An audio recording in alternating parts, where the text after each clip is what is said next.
नमस्कार दोस्तों, स्वागत है आपका इस YouTube channel Sarwan GS classes में। तो आज हम लोग चर्चा करेंगे दोस्तों अलाउद्दीन खिलजी के बारे में। पिछले क्लास में हम लोग चर्चा किए थे अलाउद्दीन खिलजी के अभियान के बारे में हम लोग चर्चा कर रहे थे। ठीक है, तो लंबे दिनों से जो है दोस्तों लगभग 2 सप्ताह से आप लोगों की क्लास नहीं हो पाई है। ठीक है, तो इसका कारण है दोस्तों कि हम जो है कि लंबे दिनों के बाद, ठीक है, बहुत दिन हो गया था, लगभग 1.5 साल से भी अधिक हो गया था, हम अपने गांव नहीं गए थे।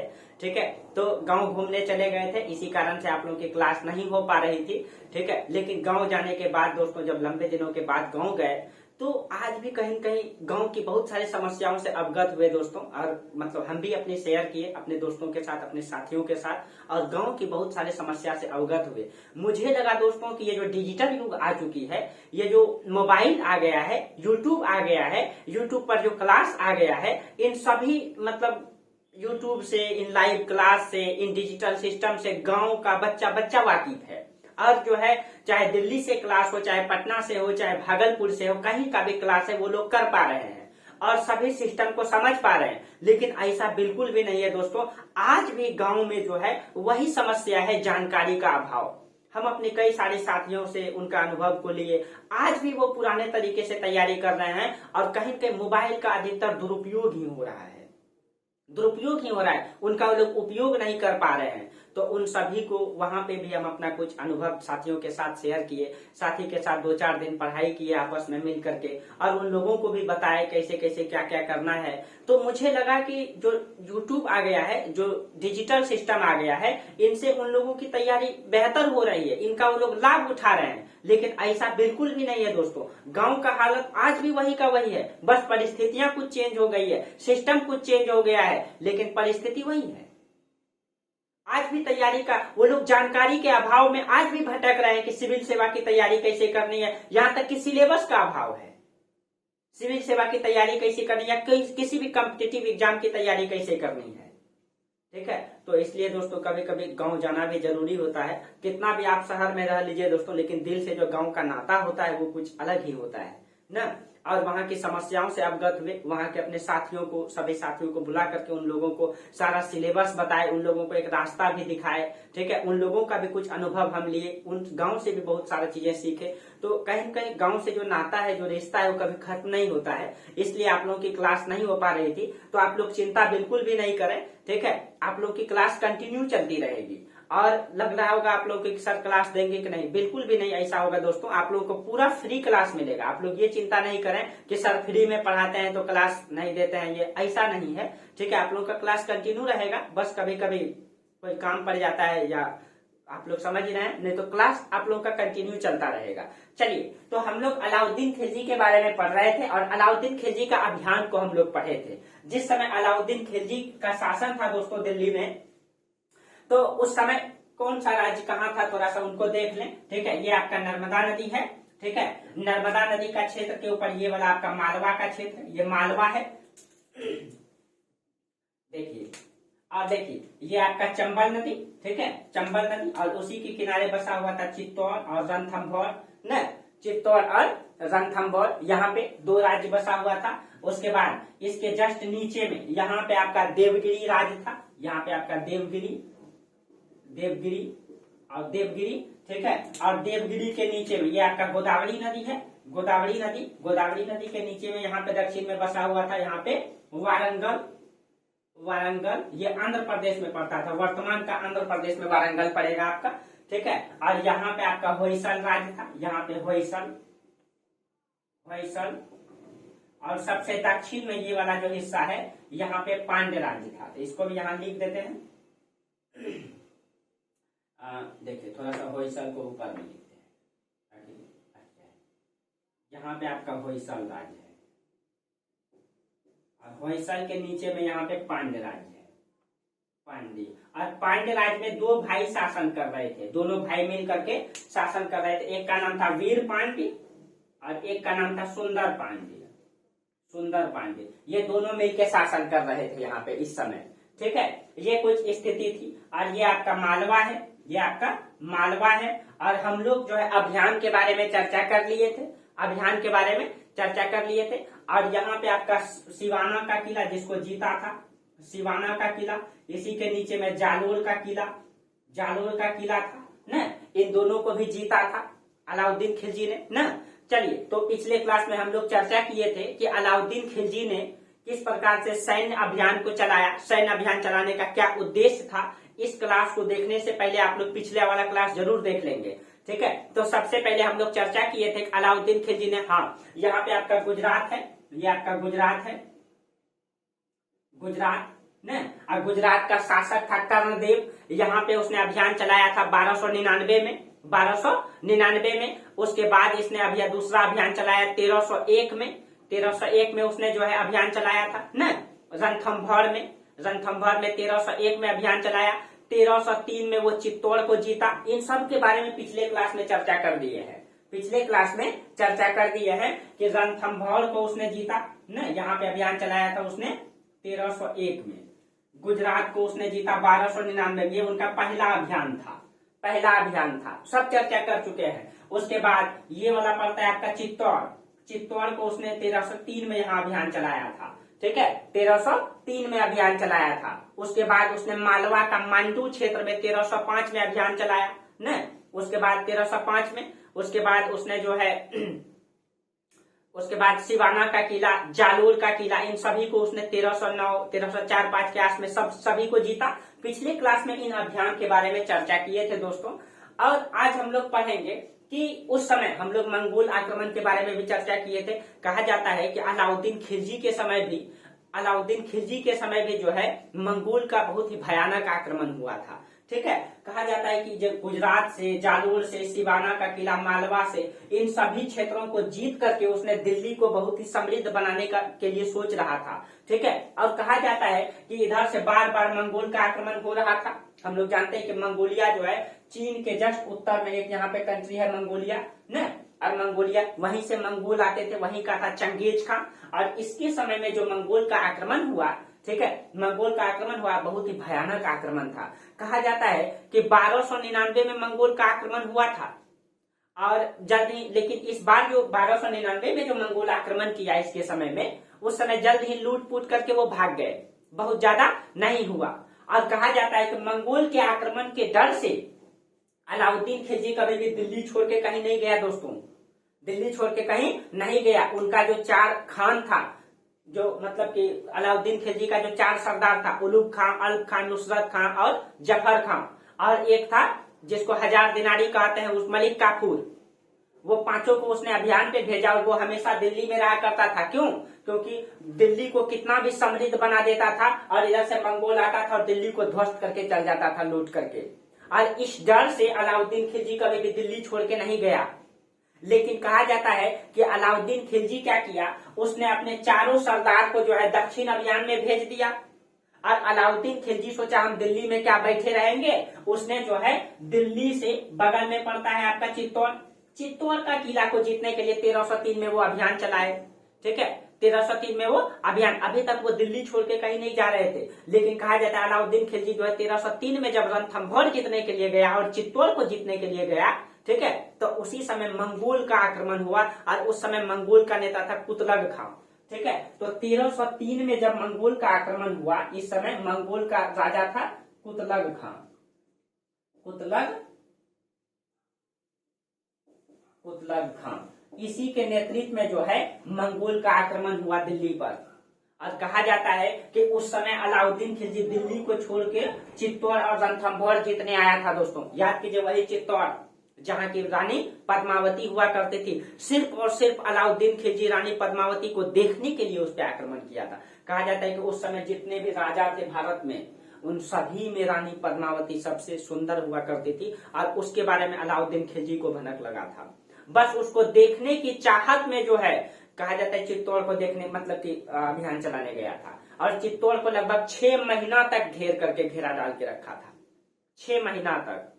और अंततः जो है राजा रतन सिंह था दोस्तों, ठीक है, वो कहीं न कहीं जो है कि 6 महीना में जो सब उनका जब रसद पानी खत्म हो गया तो वो क्या कर दिए, आत्मसमर्पण कर दिए। लेकिन वहां की महिलाएं जो है 13,000 महिलाएं जो है रानी पद्मावती के साथ अपने मतलब जोहर व्रत कर ली, एक साथ जो आग में आत्मदाह कर ली।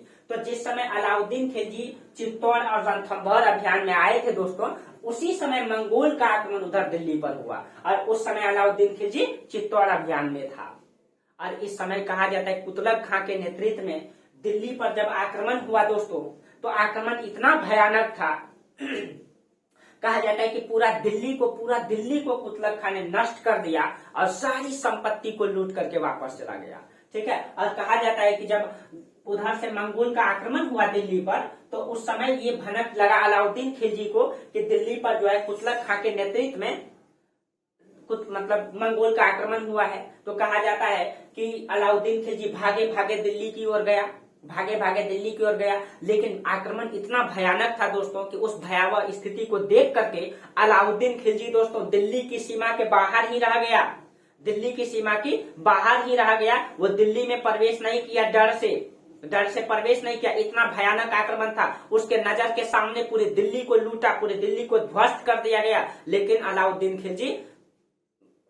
खिलजी जो है कि लाचारी में वो कुछ नहीं कर पाए और अपनी आंखों से दिल्ली को लूटते हुए ध्वस्त होते हुए देखा। उसके बाद कहा जाता है कि अलाउद्दीन खिलजी दोस्तों दिल्ली पर आया। उसके बाद कुतुब खां का आक्रमण पूरा भयानक था, पूरा दिल्ली को नष्ट कर दिया गया। उसके बाद जब वो चला गया तब अलाउद्दीन खिलजी दिल्ली में प्रवेश किया। उसके बाद कहा जाता है कि जो गुजरात से, मालवा से, सिवाना से, जालोर से, चित्तौड़ से, इन सभी जगह से जो संपत्ति लूट करके लाया था, उसके बाद उस संपत्ति से जो है बहुत सारी संपत्ति उनको प्राप्त हुआ यहाँ का इन सभी आक्रमण से, किला से। उन सभी संपत्ति से दिल्ली को फिर से कहा जाता है दोस्तों सुदृढ़ करता है, दिल्ली को फिर से पुनर्स्थापित करता है और अच्छा से पूरा तरीके से पुनर्व्यवस्थित करता है दिल्ली को। उसके बाद कहा जाता है मजबूत करता है। और सबसे पहले ये जरूरी था दोस्तों कि आप दिल्ली को, अभी तक क्या देखा जा रहा था कि दिल्ली को कितना भी मजबूत बना दिया जाए, मंगोल आता था, आक्रमण करके लूट के चला जाता था। लेकिन अलाउद्दीन खिलजी दोस्तों इस बार पूरी तरीके से दिल्ली को सुदृढ़ और मजबूत कर देता है और बहुत सारे 4 लाख सेनाएं सिर्फ और सिर्फ मंगोल से लड़ने के लिए वो रखता है। 4 लाख सेनाएं लगभग। हम इसके सैन्य व्यवस्था में आपको पढ़ाएंगे अलाउद्दीन खिलजी का। और कहा जाता है सिर्फ मंगोल से लड़ने के लिए उत्तर पश्चिम के क्षेत्र में पूरा का पूरा सेना को लगा देता है और कई सारे किले का निर्माण करवाता है और विशेष 4 लाख सैनिक सिर्फ और सिर्फ मंगोल से लड़ने के लिए रखता है। उसके बाद कहा जाता है कि फिर मंगोल का आक्रमण 1306 और 1308 में हुआ। फिर ठीक है, तो पहले 1303 में हुआ, इस समय कुतुब खां ने पूरा दिल्ली को ध्वस्त किया। फिर 1306 में जो है हुआ, 1308 में हुआ मंगोल का आक्रमण। ठीक है, लेकिन कहा जाता है इस समय दोस्तों अलाउद्दीन खिलजी समझ चुका था इन बातों को समझ चुका था, इसीलिए वो अस्थायी प्रावधान चाहता था। इसीलिए वो मंगोल से लड़ने के लिए लगभग 4 लाख सैनिक का निर्माण किया था। इसीलिए इस दोनों बार में अलाउद्दीन खिलजी ने जो है मंगोल से क्या किया, मंगोल से निपटा और दोनों बार मंगोल को पराजित किया। और मंगोल को भी अब लग गया कि अब हम दिल्ली में आक्रमण नहीं कर सकते हैं क्योंकि दिल्ली में अब अलाउद्दीन खिलजी बैठा हुआ है। उसके बाद कहा जाता है दोस्तों कि दिल्ली को सुदृढ़ करने में, मंगोल खतरा से निपटने में बहुत सारा सैनिक लगा, बहुत सारा खर्च हुआ, सारा संपत्ति उसका खर्च हो गया। जब उनका सारा संपत्ति खर्च हो गया तब उसने अपने 4 खान को जो है दक्षिण भारत के अभियान में भेजा। सबको, मलिक काफूर को, नुसरत खां, अल्प खां, जफर खां को, ठीक है, इन सभी को उसने दक्षिण भारत के अभियान में भेजा कि जाइए, दिल्ली अब खाली हो चुका है, दिल्ली को सुदृढ़ करने में, सैनिक का निर्माण करने में, मंगोल से निपटने में, ठीक है, अब हमें संपत्ति की जरूरत है। उसके बाद जो है वो सब के सब मलिक काफूर के साथ जो है दक्षिण भारत के अभियान में लग जाता है।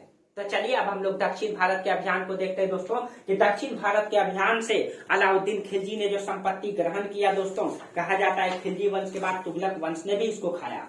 ठीक है, इतनी संपत्ति थी भारत में दोस्तों, आपको इस बात का अंदाजा लग जाएगा कि भारत में उस समय क्या था।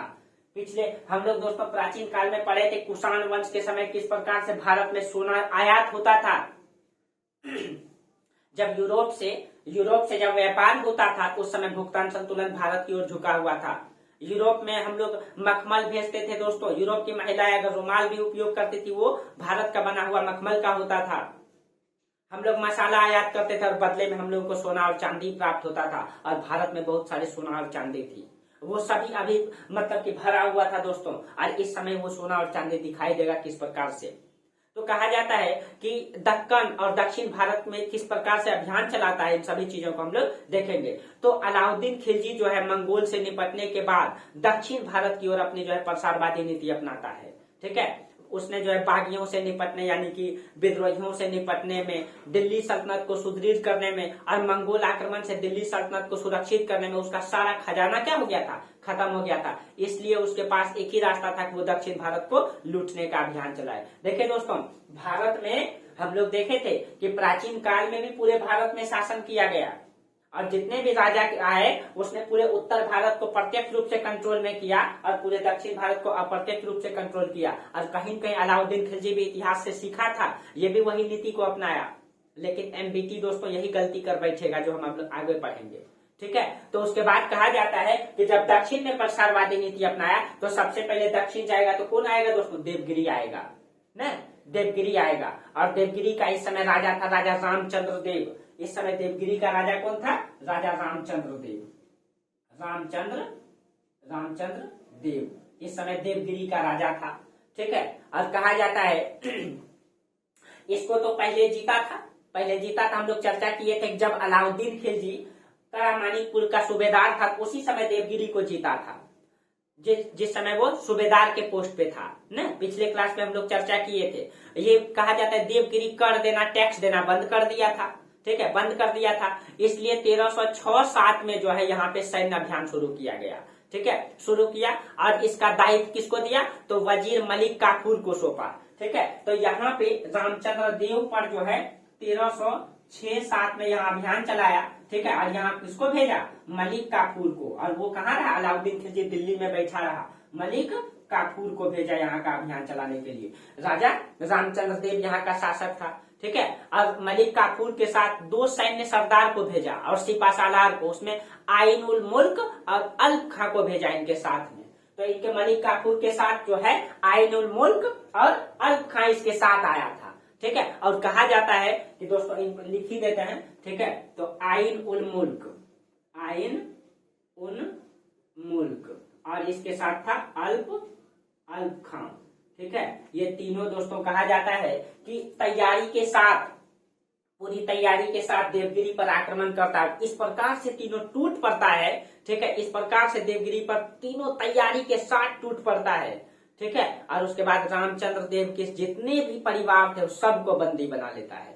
ठीक है, राजा रामचंद्र देव का सारे परिवार को बंदी बना लेता है। इसके बाद मलिक काफूर जो है बंदी बना करके, ठीक है, यहाँ के राज्य को उसने प्रत्यक्ष रूप से कब्जा कर लिया। और रामचंद्र देव को, यहाँ का राजा रामचंद्र देव को बोला, ठीक है, रामचंद्र देव को बोला कि आपको हम बंदी से छोड़ देंगे, आप प्रत्यक्ष रूप से मेरे में मिल जाइए, आप टैक्स देते रहिएगा, प्लस में दक्षिण भारत में हम अभियान करेंगे, आप हमको उसमें मदद कीजिए। ठीक है, यानी कि इस पे आक्रमण करके इसी से मदद लिया दोस्तों दक्षिण में आक्रमण करने के लिए। ठीक है, दक्षिण में आक्रमण करने के लिए। उसके बाद इसके दक्षिण में था एक किला था सिरपुर का किला। यहाँ पे 1309 में काफूर ने इस पे धावा बोला। ठीक है, दक्षिण में एक छोटा सा किला था सिरपुर का किला, और सिरपुर का किला पर उसने 1309 में, ठीक है, इसको जीता 1306-7 में। जीत करके वहां पे जो है सैनिक सेवा लिया और रामचंद्र देव से जो है कि सैनिक लिया। उसके बाद यहीं पर उसने सारा चीजें स्थायी रखा, सैनिक को रखा और यहाँ से अब दक्षिण को जीतना स्टार्ट किया। ठीक है, यहाँ से दक्षिण को जीतना स्टार्ट किया। उसके बाद कहा जाता है और इसके बारे में चर्चा जो किया है दोस्तों, मतलब कि जो देवगिरी को जीता था, देवगिरी को जीतने का जिसकी विशद चर्चा अमीर खुसरो ने अपने पुस्तक खजाब उल फुतू में मिलता है। ठीक है, यानी कि जो दक्षिण भारत का अभियान है, इस अभियान के बारे में चर्चा किसमें मिलता है, तो इसको लिखा है अमीर खुसरो ने। अमीर खुसरो इसने अपनी पुस्तक में खजाब उल फुतू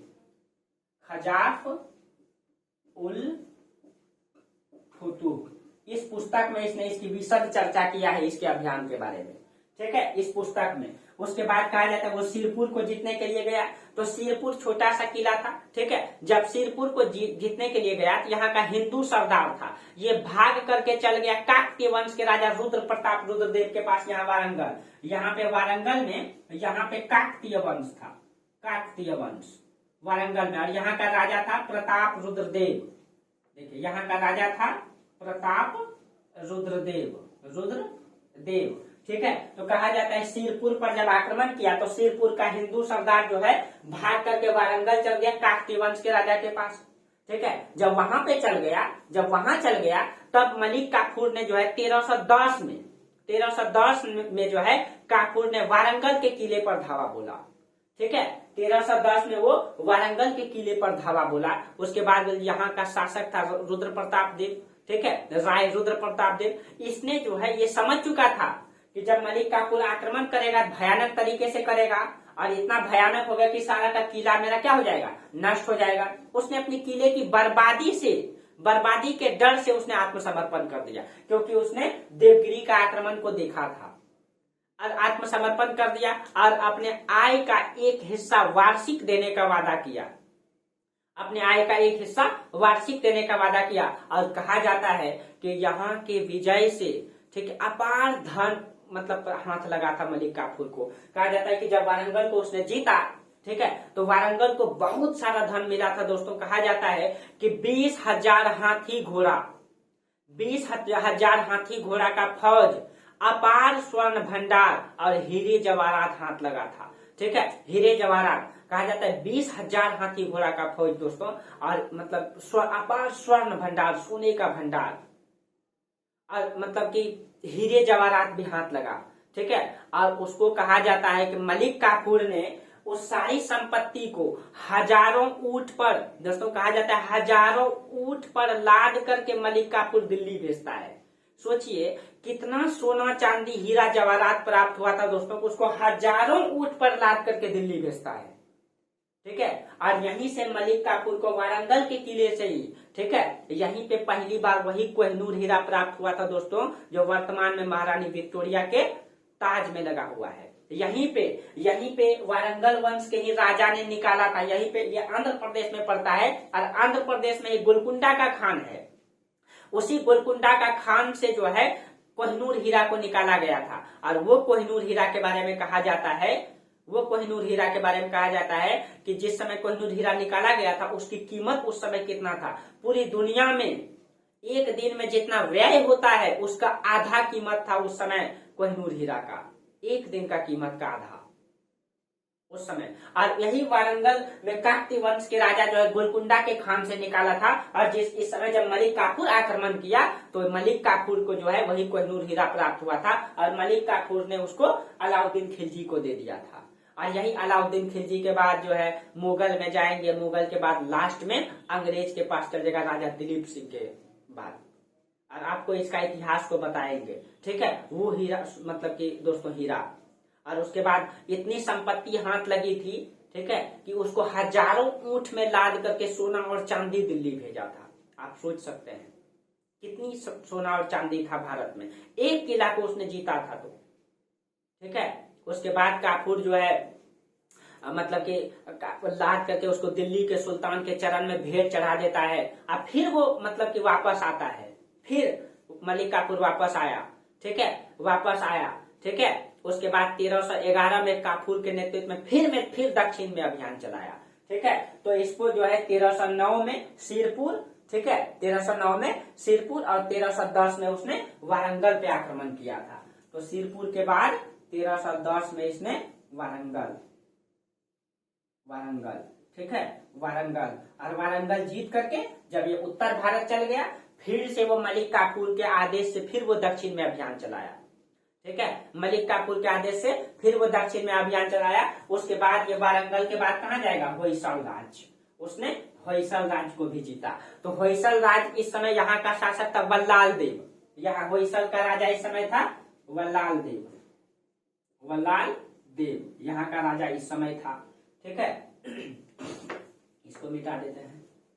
यहाँ का राजा था वल्लाल देव। ठीक है। अब जहाँ बल्लाल देव ये दिल्ली की सेना से जो है मतलब अपने किला को घेर डाला, इसका किला को जब घेर लिया दिल्ली की सेना ने, जब यहाँ आक्रमण हुआ तो ठीक है, तो इसने कहा जाता है डर से आत्मसमर्पण कर दिया, क्योंकि किला ध्वस्त हो जाता था, आक्रमण भयानक होता था और अलाउद्दीन खिलजी के पास इतनी सेनाएं थी कि इसकी सेना के सामने छोटे छोटे किलाओं को घेरना आसान था। ठीक है, इसीलिए यहाँ के राजा ने आत्मसमर्पण कर दिया और इसने वार्षिक कर और नजराना देने की सहमति इसने व्यक्त की कि हम आपको वार्षिक कर और नजराना देंगे।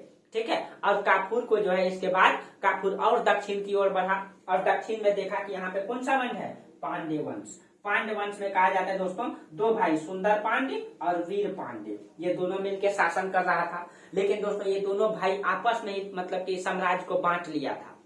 इसने जो है यहाँ के राज्य को, पांड्य राज्य को दो भागों में बांट लिया था आपसी विभेद के कारण। और कहा जाता है जब यहाँ मलिक काफूर का आक्रमण हुआ, कहा जाता है दोस्तों वीरपाल और सुंदरपाल दोनों ने एक दूसरे में किसी का साथ नहीं दिया और यही कारण रहा दोस्तों हिंदुस्तान की गुलामी का।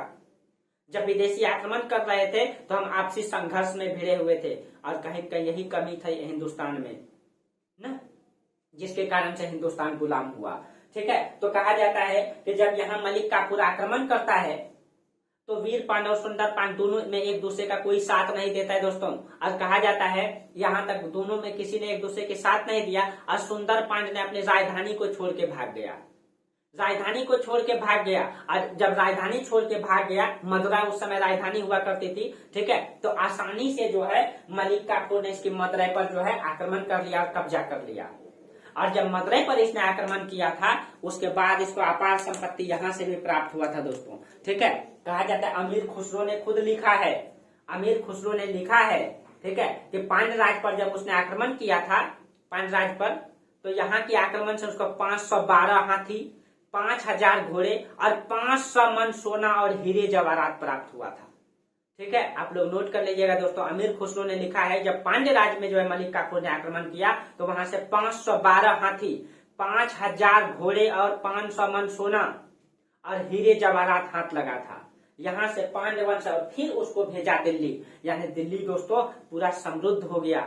ठीक है, तो कहीं कहीं उसने पूरे दक्षिण भारत को जीता, उसने वारंगल को जीता, देवगिरी को जीता, पांड्यराज को जीता, होयसल को जीता और छोटे छोटे जितने भी किले थे दोस्तों सबको जीतते जीतते मलिक काफूर ने पूरे दक्षिण को जीता।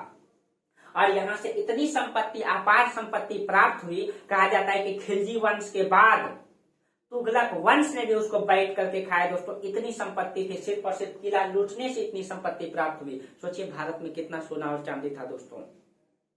और ये मुगल शासक, ये सल्तनत काल के शासक जो है ये अपने आप को हिंदुस्तानी समझे, कहीं कहीं इन सभी संपत्तियों से दिल्ली को सुदृढ़ किया, ये अपने आप को भारतीय समझे। लेकिन यही संपत्ति दोस्तों अंग्रेज जब आएंगे तो ये संपत्ति दोस्तों किले के निर्माण में, कहा जाता है कि जो राजा महाराजा का उस समय किला होता था मुगल बादशाह का, दीवार में जो है सोना चांदी जड़ा हुआ होता था,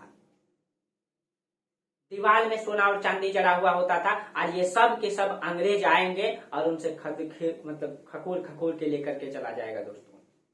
ठीक है, और आज भी आप कहीं न कहीं दिल्ली का किला घूमने जाइए, वहां से जो अंग्रेजों ने उसको निकाला है उसका प्रमाण आज भी है ना। तो ये इतनी संपत्ति थी भारत में, आप इससे अनुमान लगा सकते हैं कि जब लूटने से इतनी संपत्ति प्राप्त हुई थी कि हजारों ऊंट में 500 मन सोना प्राप्त हुआ था उस समय, इतनी संपत्ति, ये तो दोस्तों रिकॉर्ड है। और कितना प्राप्त हुआ होगा उसी समय वही जानता होगा ना।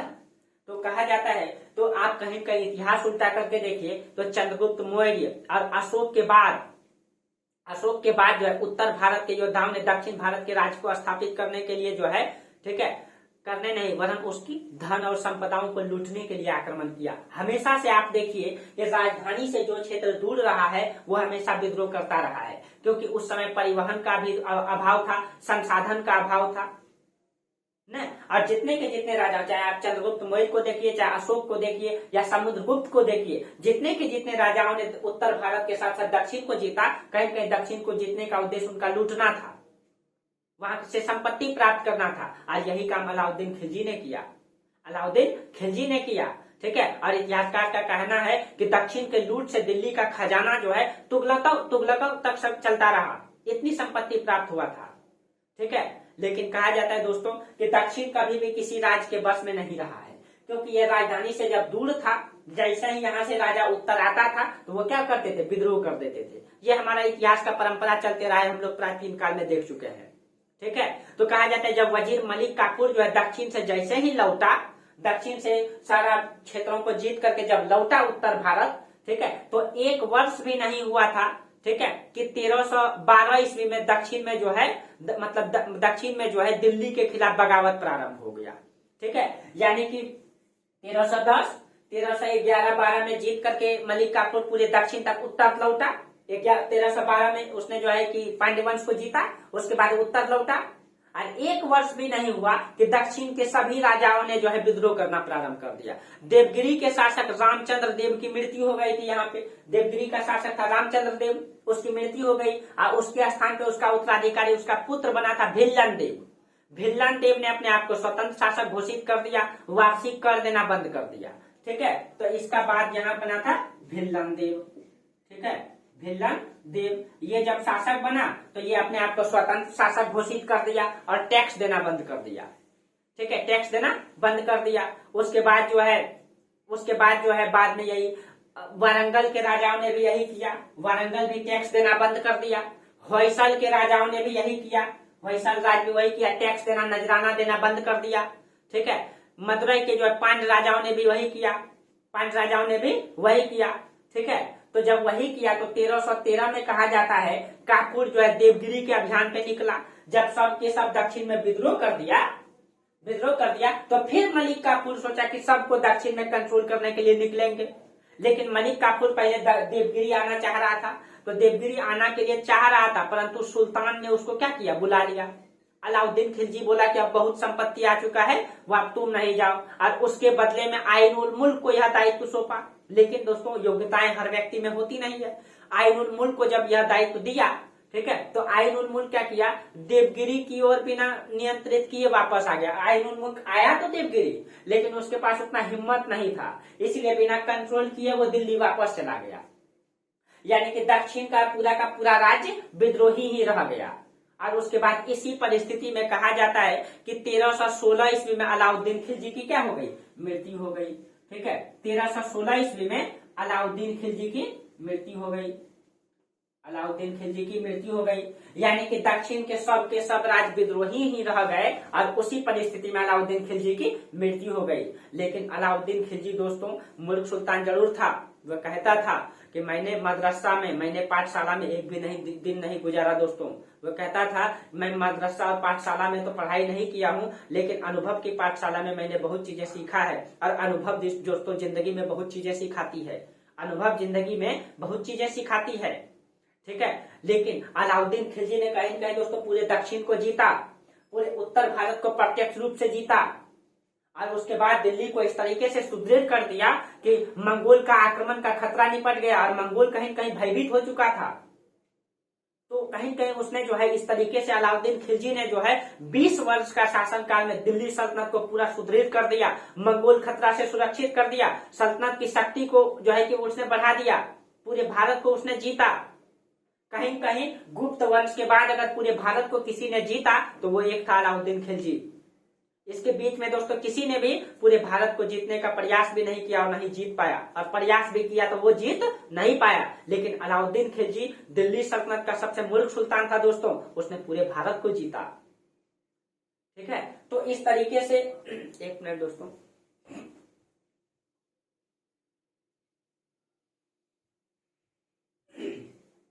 तो इस तरीके से अलाउद्दीन खिलजी जो है पूरे भारत को जीता, पूरे भारत को जीता।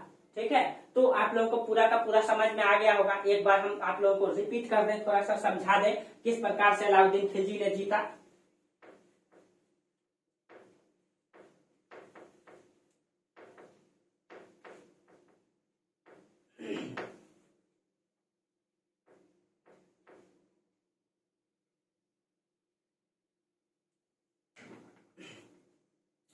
देखिए अलाउद्दीन खिलजी दोस्तों मतलब शासक बना। जब वो शासक बना, एक सेकेंड,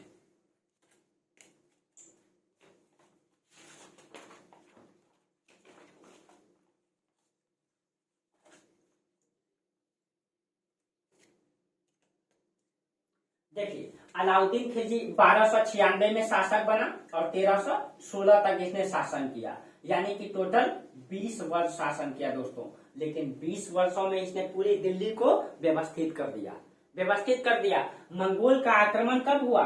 1301 में, और उसके बाद दूसरा आक्रमण हुआ 1303 में, जिस समय वो चित्तौड़ को जीतने और रणथंभौर को जीतने गया था न, और उस समय दिल्ली को पूरी तरीके से ध्वस्त कर दिया गया।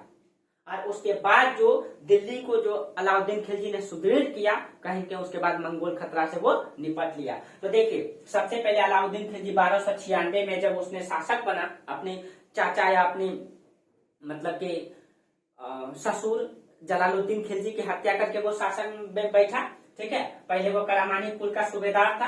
उसके बाद इसने अपने 4 सरदार, उलुग खां, अल्प खां, नुसरत खां और जफर खां, और एक उसका जो 1000 दिनारी जिसको कहते हैं वो मलिक काफूर, जो उसका मतलब वजीर या प्रधानमंत्री था। ठीक है, उसको जो वो दिल्ली में अलाउद्दीन खिलजी बैठे रहे और उसने सभी को अभियान में भेजा और पूरे दक्षिण भारत से इतनी संपत्ति मतलब लूट करके लाया मलिक काफूर ने।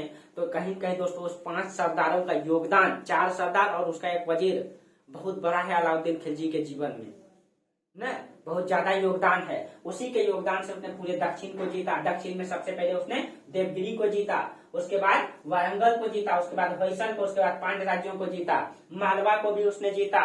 वो पूरा मैंने पश्चिम बंगाल से लेकर के दक्षिण में पूरे दक्षिण को उसने जीता। उत्तर पश्चिम में कहीं कहीं मुल्तान तक के क्षेत्र को उसने जीता और इतने बड़े साम्राज्य को उसने स्थापित कर दिया और दिल्ली को इतना सुदृढ़ बना दिया कि आने वाला तुगलक वंश के बाद जो है खिलजी वंश के बाद तुगलक वंशों ने भी इसकी संपत्ति को खाया। तो चलिए दोस्तों, आज यही अलाउद्दीन खिलजी को यहीं तक रहने दीजिए। अगले क्लास में अलाउद्दीन खिलजी का और 2 क्लास देंगे और अलाउद्दीन खिलजी के केंद्र मतलब प्रशासन को समझाएंगे आप लोगों को। उसके बाद खिलजी क्रांति को बताएंगे, अलाउद्दीन खिलजी का बाजार नीति को पढ़ाएंगे कि किस प्रकार से अलाउद्दीन खिलजी बाजार नीति को अपनाता है अपने राज्य को सुदृढ़ करने के लिए, अपने सिस्टम को बनाने के लिए, किस प्रकार से वो पूरे भारत को वो सुदृढ़ करता है। ठीक है, तो इन सभी चीजों के बारे में हम अगले क्लास में चर्चा करेंगे। उसका केंद्रीय प्रशासन, उसका सैन्य प्रशासन भी आप लोगों को बताएंगे कि कितनी सेनाएं थी अलाउद्दीन खिलजी के पास जो पूरे भारत को कंट्रोल करने में उसने लगाया था। तो आज इतना ही रहने दीजिए दोस्तों, फिर आप लोगों का क्लास अब कंटिन्यू चलता रहेगा। ठीक है, आप लोग बिल्कुल भी टेंशन न लें, आप लोगों की क्लास कंटिन्यू होगी।